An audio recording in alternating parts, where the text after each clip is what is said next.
So if you're trying to get your ex back and you've been watching my videos and you've done the right things and finally she's come back around and you've got your first date set with your ex, how should this date go down? Okay, well, the first thing that you need to know is that when you get her out to this date, she is going to be in a completely different emotional state than where you're at the moment, because you've been sitting around waiting on her forever.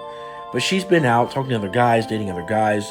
She thought maybe you weren't the right one, so she broke up with you. And she's been living her life in a completely different emotional state than you have been for however long it's been since you broke up. And this is going to be really hard to deal with on the date, because you're going to want to connect over old times. You're going to want to engage your emotions because you've missed her so much. And finally, she's right here in front of you.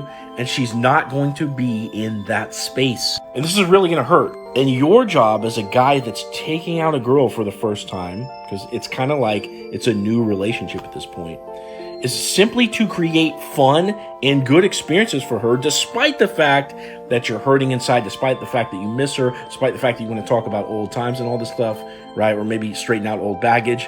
You can't do any of that stuff. You have to just simply focus on fun. Now, when I attracted my ex back into these circumstances, this is exactly what I experienced.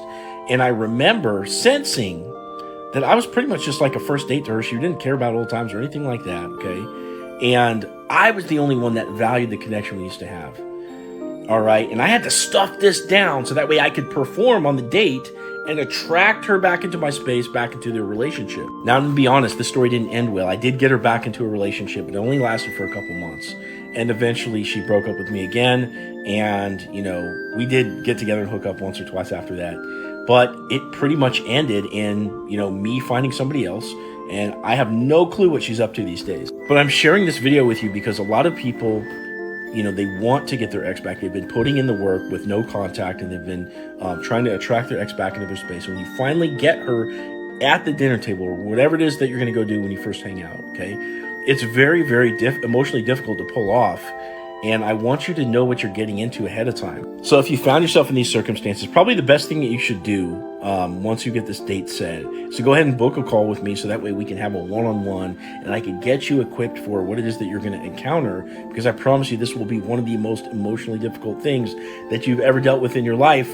Okay, because I've personally gone through it and I know. And if you're emotional, it's likely that you're going to make mistakes. And the more mistakes you make in these situations, the longer it is that you hear from her again, just like when you were in no contact. So if you want help with this situation in these circumstances, click on my profile right here, click the link in my profile and book a one-on-one call with me, and I'll get you squared away. So that way you'll have a greater chance of success with your ex.